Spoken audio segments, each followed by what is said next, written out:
Isang magandang umaga po. Amen po. Pinagpala po ng Diyos ang araw na ito. Amen? Amen! Hallelujah! And Happy Father's Day po sa lahat ng ating mga nagwagwapuhang mga katatayan dito. Pwede po ba natin silang palakpakan? Hallelujah!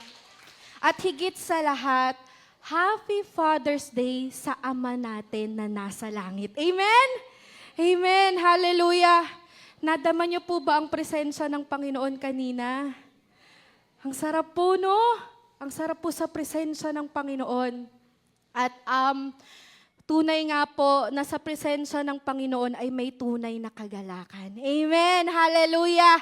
Dapat tayo nagbibigay ng regalo sa Panginoon, pero ang Diyos ang patuloy na nagbibigay ng regalo sa atin. Amen!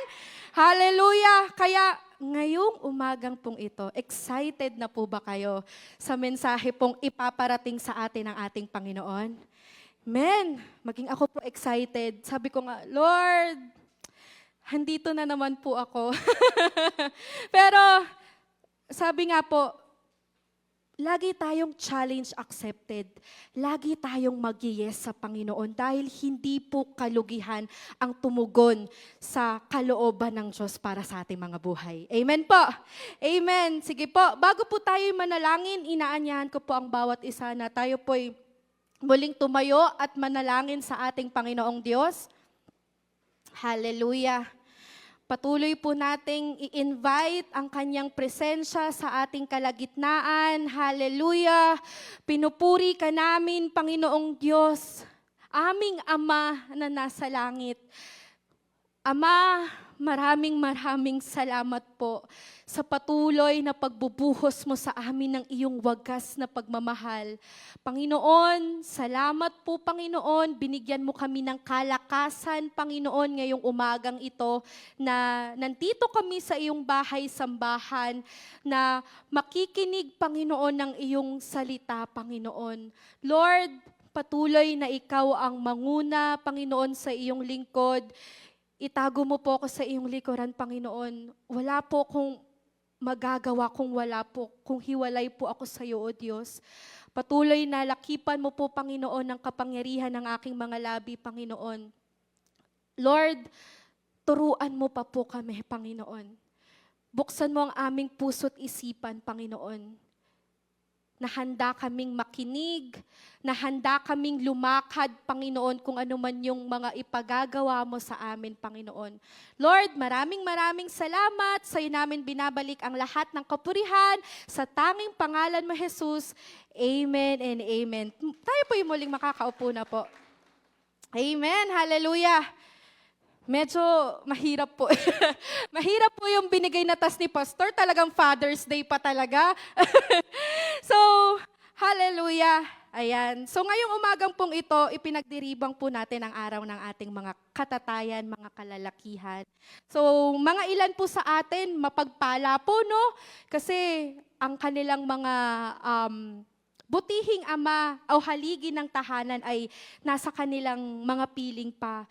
Ang iba naman, kinuha na ng Panginoon. Ang iba naman, talagang merong pagkukulang. Wala naman pong perpekto. May mga tumatayong tatay, kahit sila pa ay babae pa. Di ba po? So, marami ang iba't ibang klase ng ama dito sa lupang ito. Pero, ano nga ba yung pag-uusapan natin ngayong umagang ito? Ayan. So, nung nagpipray po ako sa Lord, Lord, ano po ang nais mong ipabahagi sa amin ngayong umagang ito? Actually po, share ko lang po, struggle na po ako for 2 weeks. Kasi sinabihan na po ko ni Pastor Struggle po talaga ako. Like, syempre busy po sa work, busy po sa mga ibang bagay, kulang yung tulog ko po kasi po ako po ay nasa panggabi. So sabi ko, Lord, wala talagang pumapasok sa aking isipan. Wala po talaga akong magawang mensahe. Pero salamat po talaga. Alam niyo po ba na kapag ang Diyos ang nagbigay ng assignment sa inyo. Ang Diyos din ang magbibigay ng mensahe para sa atin. Amen? Kaya, salamat po sa Panginoon dahil ito pong mensahe na to, pamilyar na po kayo dito. Pinamagatan ko po itong, asan na po ba yun? Wait lang po. Ayan. Pinamagatan ko pong itong, the heart of a father leading, loving, and waiting. Purihin po ang Panginoon. So,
hindi ko kayo'y sinuway. Ngunit ni minsan hindi niyo ako binigyan ng kahit maliit na kambing para magkasayahan kami ng aking mga kaibigan.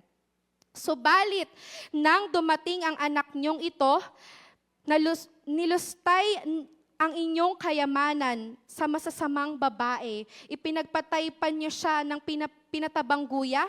Sumagot ang ama, "Anak, lagi kitang kapiling at ang lahat ng tayo'y magsaya at magdiwang sapagkat namatay na ang kapatid mo, ngunit nabuhay, nawala, ngunit muling natagpuan." Pinagpala na po ang salita ng Diyos. Hallelujah! Sa teksto po na ating binasa, medyo mahaba po, no? Mahaba po itong kwento, pero kapag hinimay-himay natin siya, kapag unti-unti natin siyang basahin ng paulit-ulit, ang dami niyang aral na matututunan. Sabi ko nga nakilala ko ang kwentong ito na ang bida ay ang mga anak. Pero sa ngayon, ang ibibida naman po natin ay ating mga tatay. So, pasensya naman po sa ating mga kananayan. Medyo magpapakabayas lang po ako ng konti. Kasi araw po nila ngayon at patuloy nating itataas, di ba po, ang kabutihan ng Diyos sa buhay ng ating mga kalalakihan. Amen po.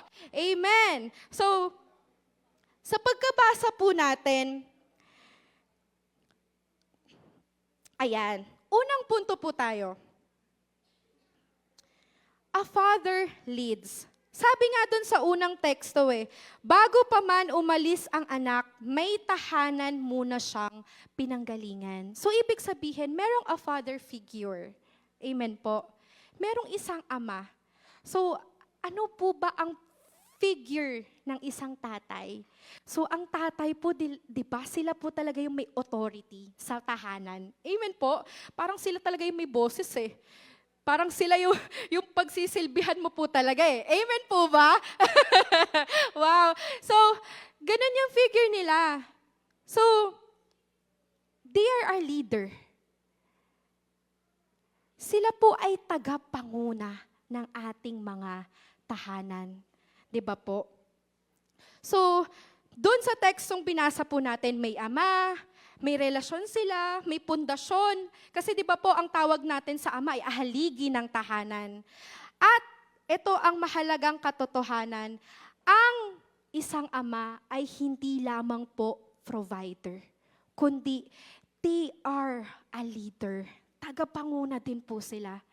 Hindi lang po sila nagsusumikap na magtrabaho sa araw-araw, kundi para kanino po ba sila nagtatrabaho? Kundi para sa kanilang pamilya.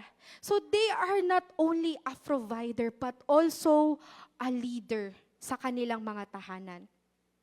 Kaya sa simula ng kwento, may isang bagay na nakakagulat.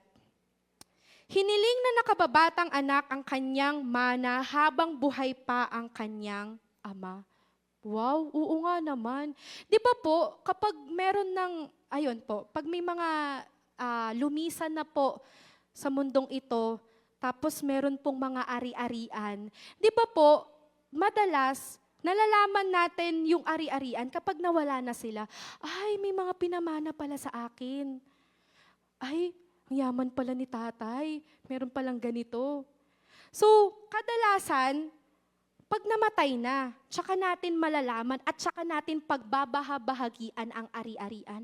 Pero dito sa kwentong ito, hindi pa namamatay yung ama niya, pero talaga naman, kinuha na niya yung kanyang mana. Pwede na bang i-cash advance? Ganon yung nangyari. Pwede na bang i-cash advance? Pwede na ba Pwede na bang kunin ko na agad yung aking mga kayamanan, yung aking mga pera dyan? Pwede bang kunin ko na? At anong ginawa nung ama? Binigay niya agad. Hindi man lang siya nag-question. Amen po? Hindi siya nag-question. Hindi siya nagduda. Hindi dahil tama ang desisyon ng anak. Hindi dahil gusto niyang umalis na yung anak niya, kaya binigay niya yung ari-arian, kundi dahil minsan, ang pagmamahal ay nagbibigay ng kalayaang pumili. Hindi kayang mabuhay ng isang ama para sa kanyang anak. Siyempre, kailangan niyang palayain din yung kanyang anak. Amen? Kailangan niyang hayaan matutunan ng kanyang bunsong anak kung ano yung realidad ng buhay. Alam niyo po, ganun din ang Panginoon sa atin. Amen? Binigyan tayo ng free will ng Diyos. Amen? Tayo nga minsan, madalas tayong sabi ni Pastor, pengi noon. Di ba po? Madalas, pengi noon. Lord, kailangan ko ng ganito, kailangan ko ng ganyan. In instant, tutugon ang Diyos sa panalangin natin. Amen? Kasi ganun kabuti ang Diyos. Kaya, pareha lang sila eh. Yung ama na nandito sa parabola, ganon din si Jesus sa ating mga buhay. Kaya, darating ang panahon na kailangan niyang hayaan itong magdesisyon at matuto mula sa sarili nitong mga pagkakamali. Ganon din tayo. Di ba po? Sa ating araw-araw na pamumuhay, wala pong perfect choice. Amen? Wala pong perfect choice. Everyday po ng buhay natin, meron po tayong pagpapasya. Meron sa mga pagpapasya natin, minsan nadadapa tayo. Amen po. Minsan,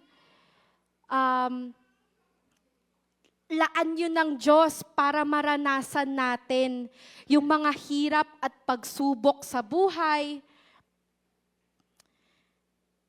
Alam niyo po,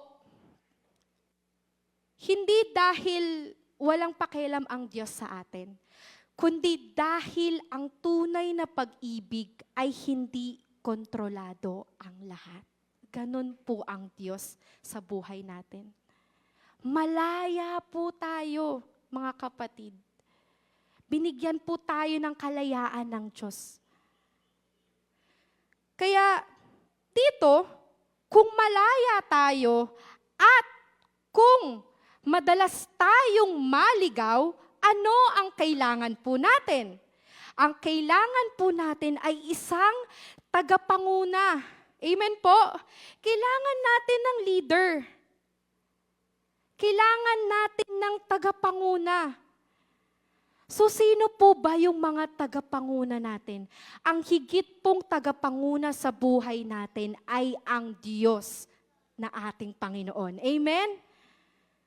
Si Jesus ang tunay na leader. Wow! So tayo ay ang mga follower of Christ lamang po. At dahil po dyan, meron po akong nakitang example sa Bible. Sino po ito? Kilala nyo din po ito. Ito po ay si Abraham. Wow! Si Abraham po, siya po yung ating ama, di ba, ng pananampalataya po natin. So makikita natin sa buhay ni Abraham, si Abraham ang tinawag ng Diyos upang maging ama ng maraming bansa. Hindi po perfect si Abraham. Nung panahon po niya, marami din po siyang pagkukulang. Nagsinungaling siya, di ba po? Ano pa yung mga nagawa niya? Hindi siya perfect, pero tignan niyo naman po yung ginawa sa kanya ng Diyos. Pero sa kabila nito, nakita ng Diyos ang kanyang puso na sumunod at pangunahan ang kanyang sambahayan sa daan ng Panginoon. Sabi nga po sa Genesis chapter 18 verse 19, ayan. Basahin po natin. For I have chosen him so that he will direct his children and his household after him to keep the way of the Lord. So pinili po ng Diyos si Abraham. Sa libo-libo ng tao, Si Abraham po yung kanyang pinili. Bakit po kaya sa tingin ninyo? Basahin ko po sa Tagalog. Pinili ko si Abraham upang turuan niya ang kanyang lahi na sumunod sa aking mga utos sa pamamagitan ng paggawa ng matuwid at pagpapairal ng katarungan. Kapag nangyari iyon, tutuparin ko ang aking pangako sa kanya. Ay ano po ba yung pangako ng Diyos kay Abraham? Bibigyan niya po siya ng sandami ng anak na libo-libo katulad ng mga bituin sa langit. Nung time na po na yun, di ba po, si Abraham ay 90 years old. Higit pa sa 90. Si Sarah ay ganun din pong taon.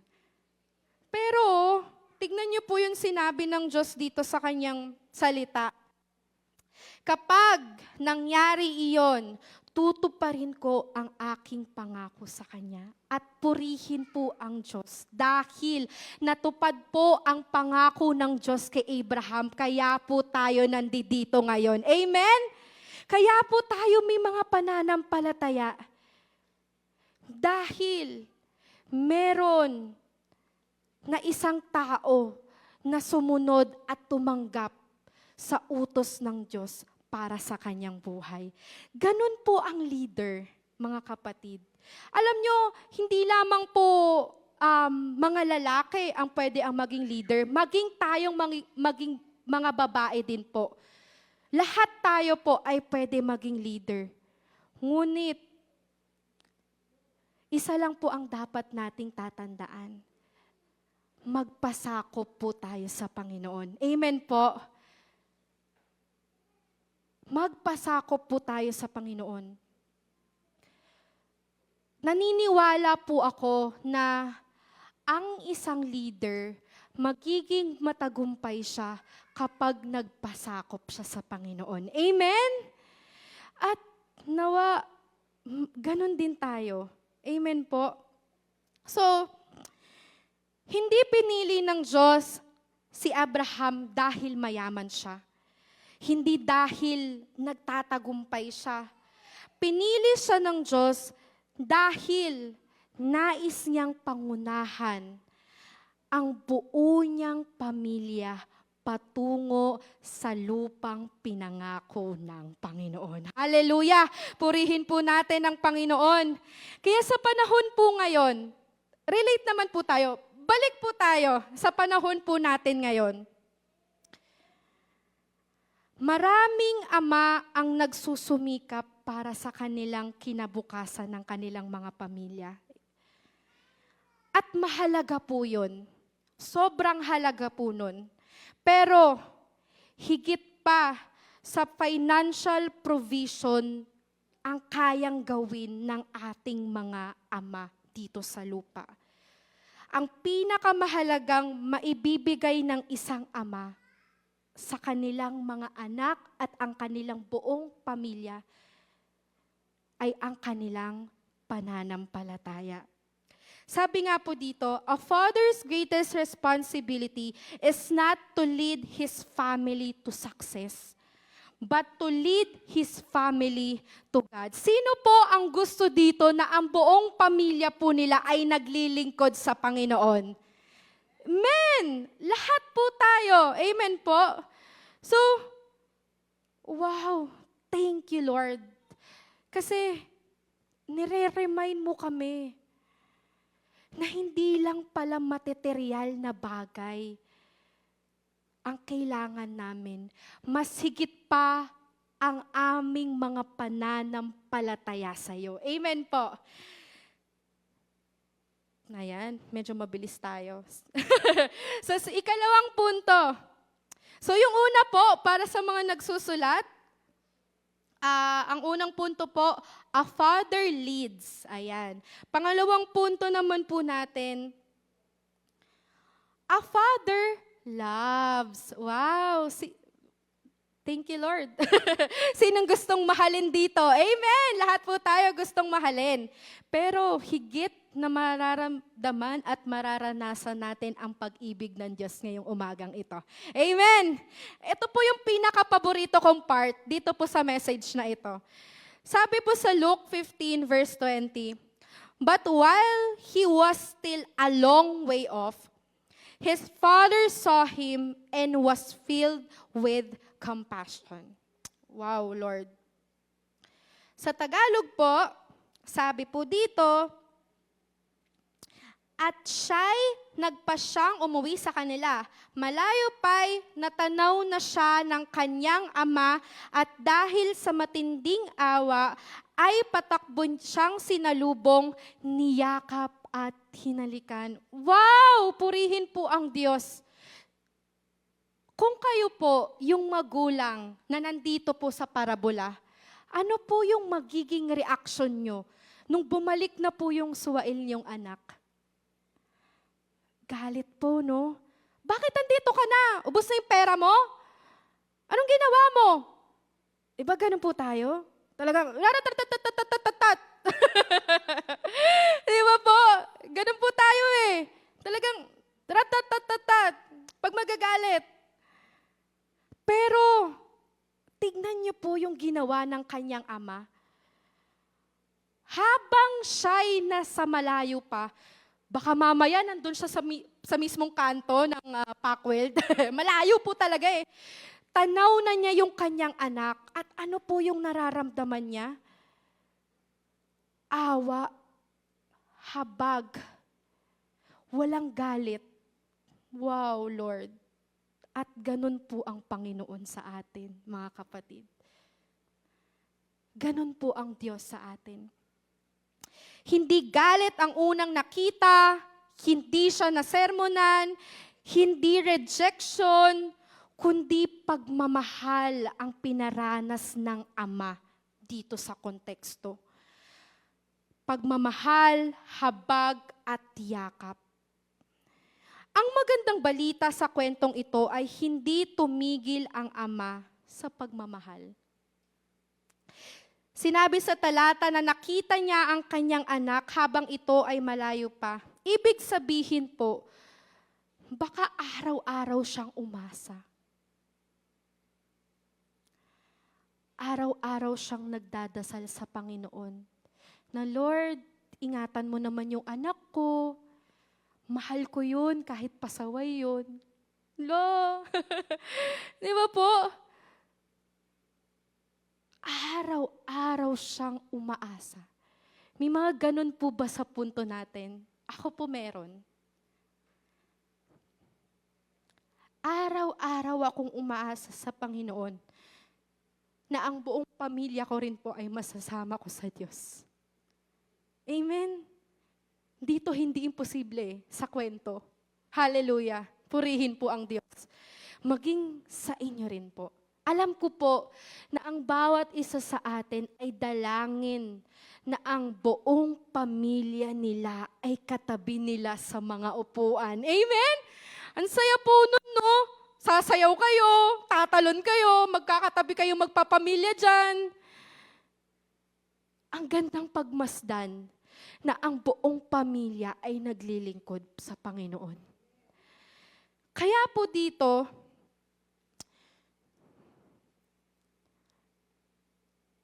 nang makita ng ama, hindi siya nagalit nung una niyang naramdaman. Hindi niya rin ipanamukha ang mga maling desisyon nito. Hindi niya ipinabayad ang lahat ng nasayang. Oo nga naman. Pwede niyang singilin eh. Pwede niyang, asan na yung kinuha mo, yung kinash advance mo sa akin? Diba? Nasa na, ibalik mo.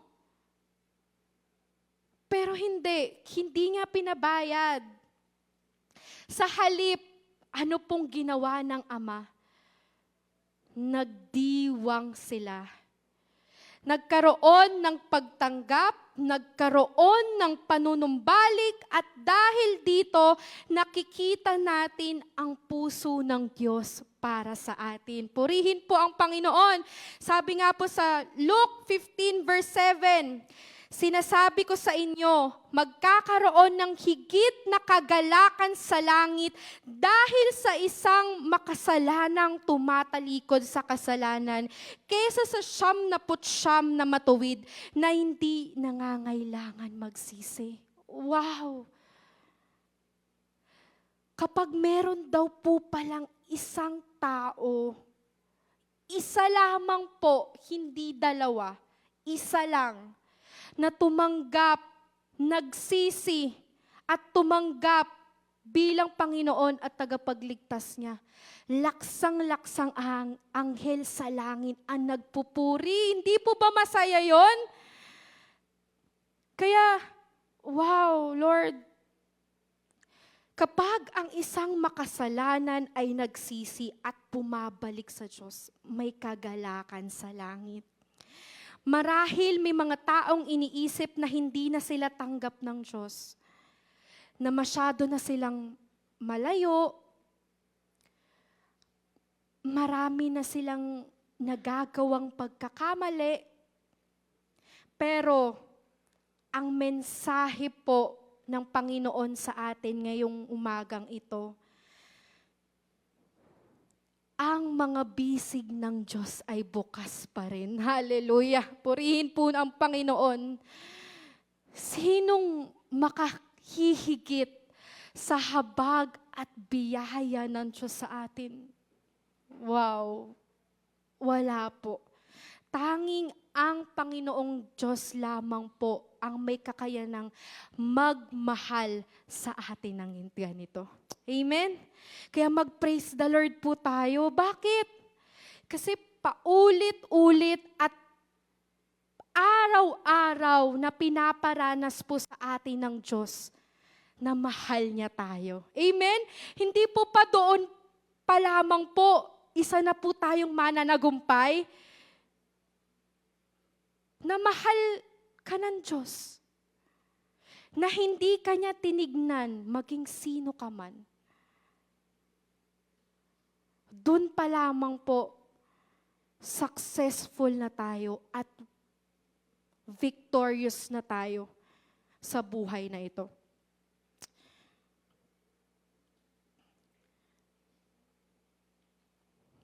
Ayan. May ilan lamang na mas matagal bago makita na siya ay naghihintay. At ang pag-ibig ng Diyos ay hindi lang nagbibigay ng kapatawaran. Nagbibigay din to ng kapayapaan, pag-asa, at lahat ng ating pangangailangan. Hallelujah! Sino po ba dito ang may mga pangangailangan sa araw-araw? Lahat po tayo. Pero, sabi po sa kontekstong ito, ang pag-ibig ng Diyos ay hindi lang po pagpapatawad, kundi nagbibigay din po ito ng kapayapaan, pag-asa, at higit lahat ng ating pangangailangan. Sabi nga po sa Philippians chapter 4, verse 19, "And my God will supply all your needs according to His riches and His glory in Christ Jesus." Purihin po ang Panginoon. Hallelujah! Wala na. Finish na, actually. Ito na po yung kailangan natin eh. That all of our needs, alam po yun ng Panginoon. At higit sa lahat, hindi lang sinabi ng Diyos na mahal niya tayo. Amen? Hindi lang siya salita lang. Hindi ko sinabi lang po sa inyo, kundi pinakita po ito ng Diyos.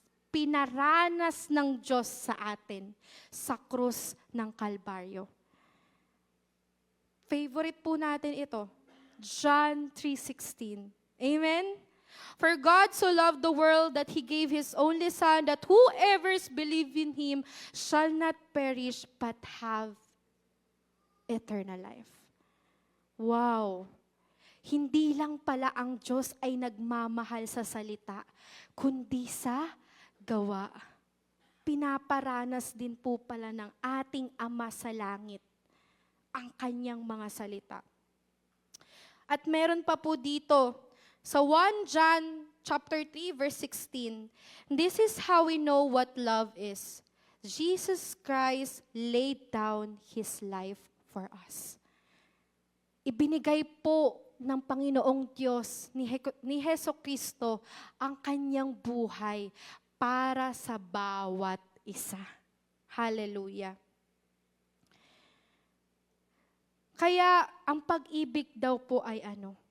Love costs something. Ang tunay na pag-ibig ay may halaga, may sakripisyo, may pagbibigay. At pagamat hindi naman tayo hinihingi ng Diyos sa atin na mamatay tayo araw-araw, kasi ginawa na po ng Lord yan sa krus ng Kalbaryo. Pero dapat para sa iba, para sa kapwa natin, dapat araw-araw tayong binibigyan ng pagkakataon na magmahal katulad ng Panginoong Jesus. Amen? So, wow! Mas pinakabayas pala ako dahil hindi ko lang tinataas ang mga kalalakihan dito sa lupa, kundi mas dapat nating pahalagahan ang Ama natin na nasa langit. Amen? Lord, Happy Father's Day po. Maraming salamat dahil wagas mo kaming minamahal. Salamat dahil ang pagmamahal mo sa amin araw-araw ay bago tuwing umaga. Sarap nun. Paggising mo lamang sa umaga. Lord, thank you. Salamat sa kalakasan. Salamat dahil pinagaling mo ako. Salamat, Lord, dahil may nakikita akong pagkain sa habag ng aming pagkainan. Salamat, Lord, dahil iniingatan mo ang bawat pamilya namin. Di ba po? Doon pa lamang nakikita na natin at nararanasan natin ang pag-ibig ng Diyos sa atin. Amen po. So, wow. Grabe magmahal ang Panginoong Jesus sa atin. At alam ko, balik tayo syempre sa ating mga kalalakihan. Kapag nakakilala na sila sa Panginoon, alam ko na ganon din yung pagmamahal na maibibigay nila sa kanilang mga anak. Amen? So, balik po tayo, no? Dapat araw-araw din po tayong magmahal katulad ng Panginoon. Una, tumulong kahit pagod na. Sino po bang pagod dito? Taas ang kamay! Ako lang po. Pagod! Lahat tayo po'y napapagod. Amen? Lahat tayo, ang ating mga katawan, ang ating mga isip, emotional natin, minsan maging spiritual po natin pagod na. Di ba po? Pero salamat na lang po sa Panginoong Diyos dahil binibigyan niya tayo ng lakas na magmahal kahit tayo ay pagod na. Amen? Sino po dito, alam ko po na kahit pagod na kayo, gumigising kayo sa umaga, paghahandaan niyo po ang inyong mga anak, ang inyong mga apo, papasok sa eskwelahan, ang aga-aga, gigising kayo, imbis na matulog pa kayo, pero pagsisilbihan niyo sila. Di ba po? Paano natin nagagawa yun? Sa tulong lamang ng ating Panginoong Diyos. Amen po. Nagagawa nating tumulong kahit pagod na tayo. Dahil naniniwala po ako na hindi po mababayaran at hindi po matatawaran ang kalakasan na ibinibigay po sa atin ng Panginoong Diyos. Amen! Palakpakan naman po natin ang Panginoon. Hallelujah! Thank you sa kalakasan, Panginoon. Salamat! Kakalakad pa kami, nakakapagsilbi pa kami sa aming mga pamilya. Na kahit meron pa kayong gagawin, magtatrabaho pa kayo, pero magsisilbi pa rin kayo para sa inyong mga pamilya. Wow! Siguro kung wala sa Panginoon, kaya alam natin madalas marami nang sumusuko. Lalo ngayon, marami na po ang napapagod. Di ba po? Madalas makita nyo sa notes, naka-sad face. Bakit kaya siya sad face? Anong pinagdadaanan niya? Di ba po? Marami dyan, maraming rants. Nakakapagod. Nakakapagod ang mundo na ating ginagalawan. Pero, kung alam natin kanino ilalagak ang buhay natin, hindi tayo mapapagod. Di ba nga sabi po, ang ating mga pagpapagal ay hindi nawawalang kabuluhan. Meron po itong pagpapala sa Panginoon. Kaya, sige lang po, magpatuloy lamang po tayo. Amen? Magpatuloy lamang po kung ano po yung ginagawa niyo sa araw-araw. It's part of your worship sa Lord po. Naghuhugas ka, naglalaba ka, naglilinis ka, hindi lamang naman sa pagkaawit at pagtugtog at pagsasalita, kundi sa lahat ng ating ginagawa, tayo ay naglilingkod sa Panginoon. Amen? Kaya nga po dapat in everything that we do, lahat ng kapurihan ay para sa Panginoong Diyos lamang. Amen po? Ano pa?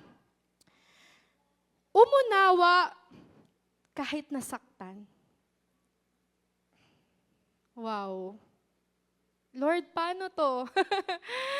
Paano ang pag-unawa ng hindi nasasaktan? Lord, ang sakit. Bakit niya ginawa sa akin yun? Ba't siya nagsinungaling sa akin? Di ba? Bakit siya lumayo?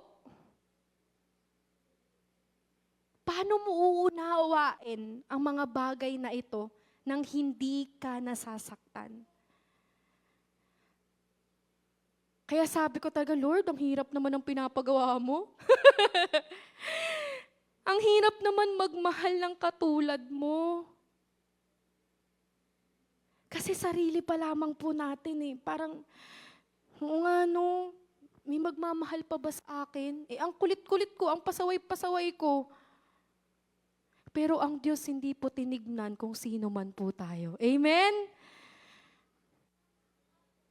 Hindi po tayo sinusukat ng Diyos base sa mga nagawa natin. Nakatingin po ang Panginoon sa pusong nagpapakumbaba at patuloy na nagpapakumbaba sa ating Panginoong Diyos na, sige Lord, patawad, babalik ako, baguhin mo ang aking buhay. Yung bang patuloy pa rin siya kahit alam niyang ang laki na nagawa kong kasalanan. Pero sabi ko nga po kanina, ang mga bisig ng Diyos ay kailanman hindi nagsasara, laging nakabukas para sa atin. Kaya mararanasan at magagawa po nating umunawa kahit nasasaktan po tayo kapag nakadikit po tayo sa Panginoong Diyos. Amen po? Ang ating leader, ang ating Ama. Ano pa po? Magbigay kahit may kapalit. Yan. Alam ko, ilan po sa atin. Amen po. Purihin po ang Diyos kasi alam ko po dito sa Valenzuela, Bethel, grabe po talaga ang generosity ng ating mga kapatiran. Amen po. Yung kanilang pagbibigay, buong puso silang nagbibigay para sa gawain ng Diyos. Amen? May kapalit yun, syempre. Paano kung ito na lamang yung laman ng bulsa mo? Tapos kinausap ka ng Panginoon, anak, nangangailangan yung kapatid mo na si ganto, iabot mo sa kanya. May kapalit. Kasi ito na lang yung tangan-tangan mo eh. Di ba po?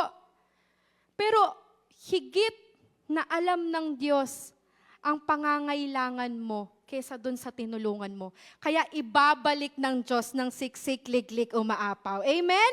Kapag tayo'y nagbibigay. Amen po. Proven and tested na po kahit kailan, hindi po tayo pinagkukulang ng ating Panginoong Diyos. Amen?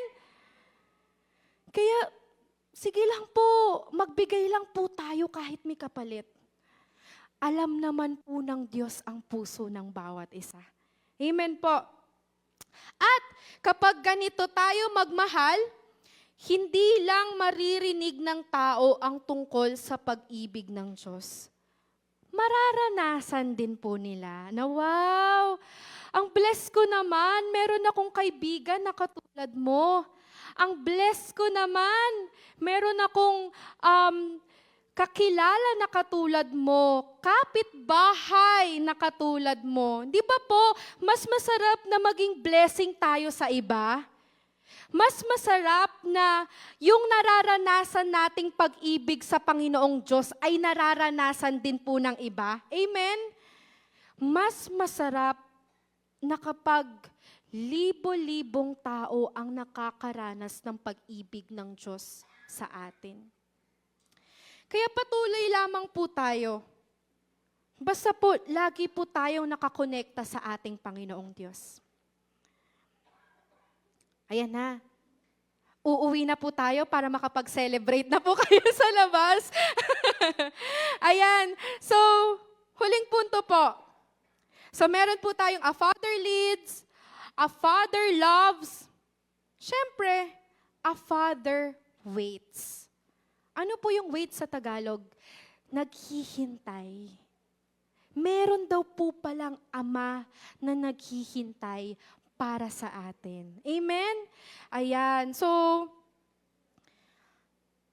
balikan lang po natin yung teksto. While he was still a long way off, hindi tumigil ang ama. Hindi niya isinara ang pinto. Hindi siya nawalan ng pag-asa. Patuloy siyang naghintay. Patuloy siyang umasa. Patuloy siyang nagmamahal. At nang bumalik ang anak, hindi sermon ang una niyang binigay, kundi yakap, pagtanggap, panunumbalik. At alam niyo po ba, kaya pala sabi ko, ito pala yung binigay na mensahe sa akin ng Panginoon. Kasi nakikita ko yung sarili ko dun sa alibughang anak.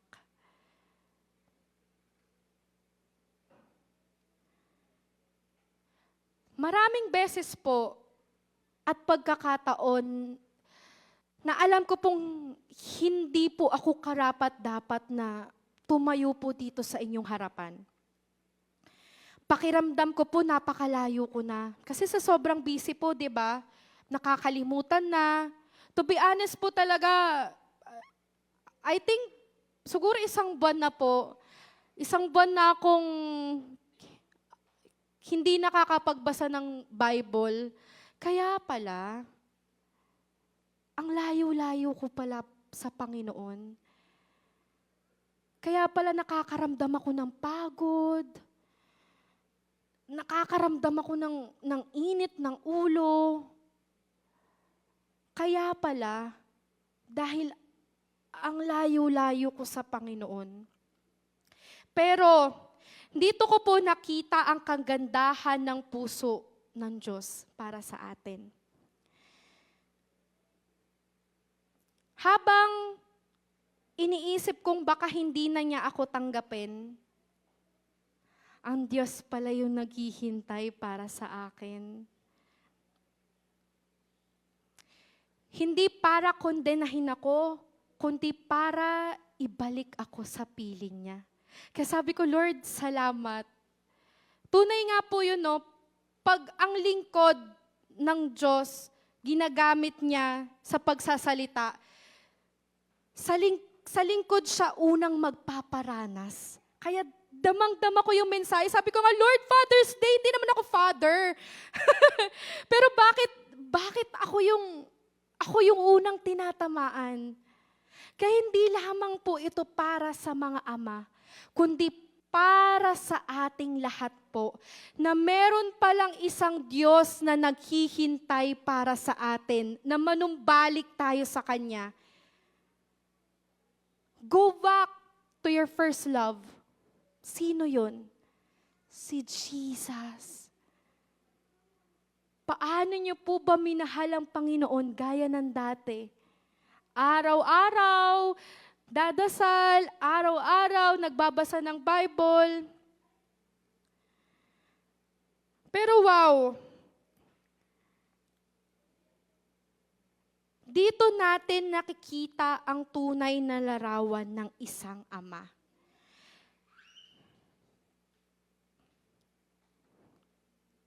Na hindi lamang isang ama, kundi larawan po ito ng ating Diyos. Amen.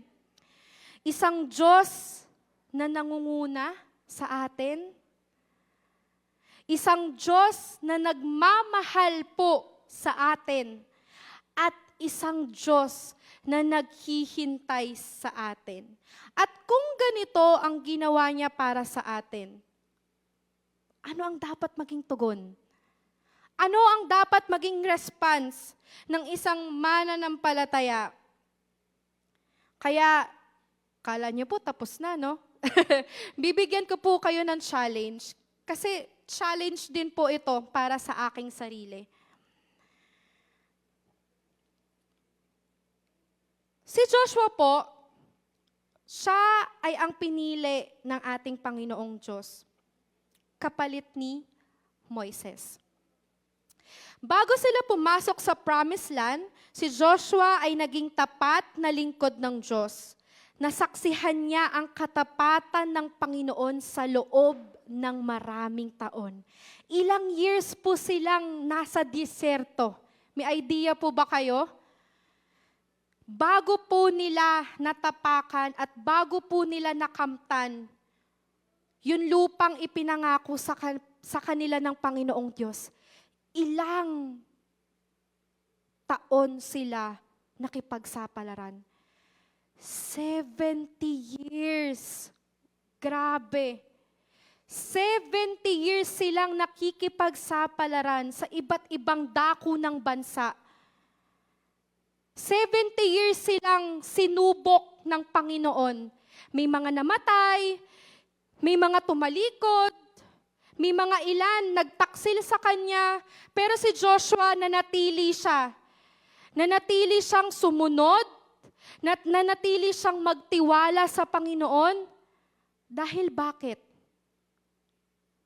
Dahil alam niya na ang bawat salita na nanggagaling sa Panginoon ay totoo. Totoo ang pangako ng Diyos kay Joshua. At ano pong nangyari? Ipinaranas po sa kanila ng Panginoon ang himala. Di ba po? Doon sa Wall of Jericho, doon sa river ng Jordan. Biruin niyo po yung river, mahirap pong tumawid doon. Sobrang hirap po. Kasi mabilis daw po rapid river daw po yung river ng Jordan. Pero wow! Ano yung pinaranas sa kanila ng Panginoon nung kanilang mga panahon? Himala ng Diyos sa kanilang mga buhay. Ang Wall of Jericho bumaksak, ang River of Jordan natuyo. Wow! Sino may kakayanang gumawa nun? Ang Panginoong Diyos lamang po. Ang dakilang makapangyarihang Diyos. Biruin niyo po rapid po yun, mabilis, pero biglang instant na tuyo kasi kailangan tumawid ng mga Israelita sa lupang pinangako ng Panginoon at ginawa po yun ng Diyos. Bakit? Sa tingin niyo po bakit? Dahil meron isang leader, merong isang father figure, at merong isang mananampalataya na katulad nyo, na nanatili at nagtiwala sa Panginoong Diyos. Amen? Nakita niya ang tagumpay. Nakita ni Joshua ang tagumpay. Nakita niya rin ang mga pagsubok. Kaya nga sabi ni Pastor, di ba, praise God kung tayo'y sinusubok ng Panginoon. Patuloy lamang tayong mag-praise the Lord. Dahil sa mga pagsubok na ating nararanasan, nandoon ang kapangyarihan ng Diyos. Amen! Hallelujah! At dahil naranasan niya ang kabutihan ng Diyos, dumating siya sa isang matatag na desisyon. Ito po yung challenge ko sa ating lahat. Sabi po sa Joshua 24 verse 15, "And as for me and my household, we will serve the Lord." Sino po dito ang gusto pang maglingkod sa Panginoong Diyos? Sumigaw ng Amen! Hallelujah! Lahat po tayo. Amen! Habang may hininga po tayo, habang may lakas pa. Amen?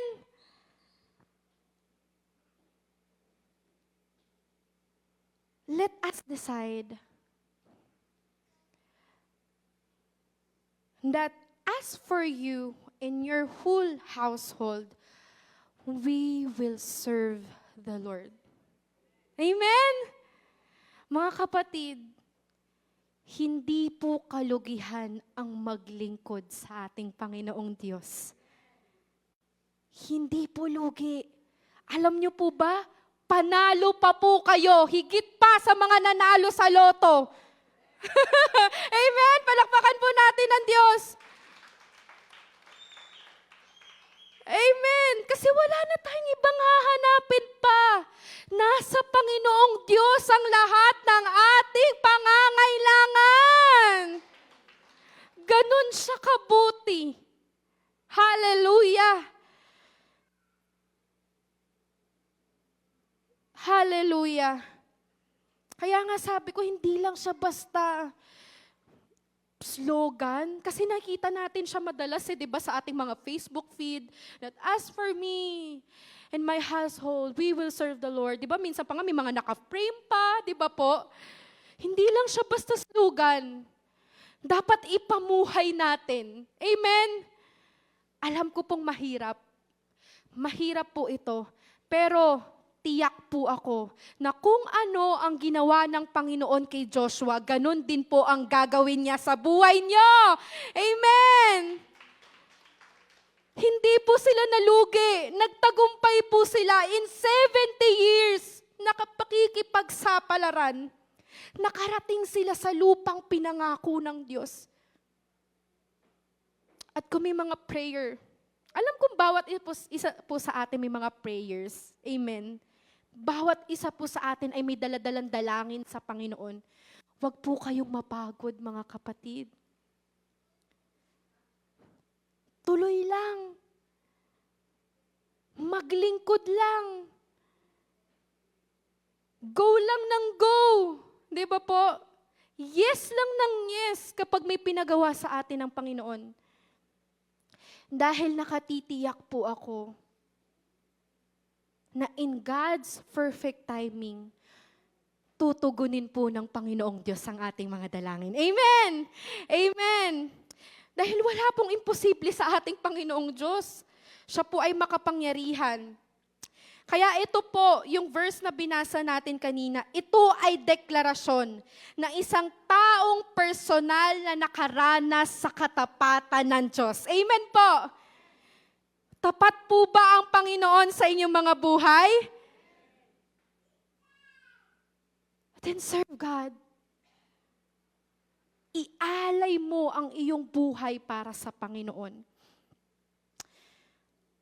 At pagkatapos nating maranasan ang pagmamahal ng isang ama, pagkatapos nating malaman na hindi siya tumigil maghintay, pagkatapos nating makita yung biyaya at habag sa atin ng Panginoong Diyos, ito na ang panahon para magdesisyon po tayo. Hindi para sa iba, actually hindi para sa pamilya nyo, kundi para sa inyo muna. Kasi hindi po natin maibibigay ang wala po tayo.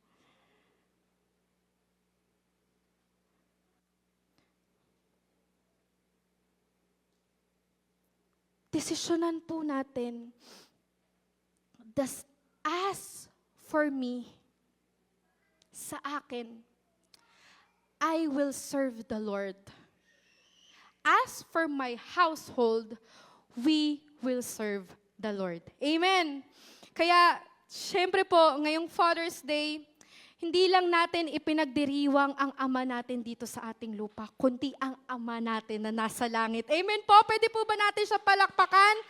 Na meron po tayong Ama na nasa langit, na patuloy na nangunguna kapag tayo'y naliligaw, nagmamahal sa atin kahit hindi tayo kaibig-ibig, at naghihintay sa atin kapag tayo ay malayo na. At kung may isang bagay po tayong iuwi, may Ama sa langit na hindi tumitigil magmahal. Hindi tumitigil maghintay at hindi tumitigil tumawag pabalik sa Kanya. Hallelujah! Purihin po natin ang Panginoong Diyos. Tayo po'y tumayo. Hallelujah!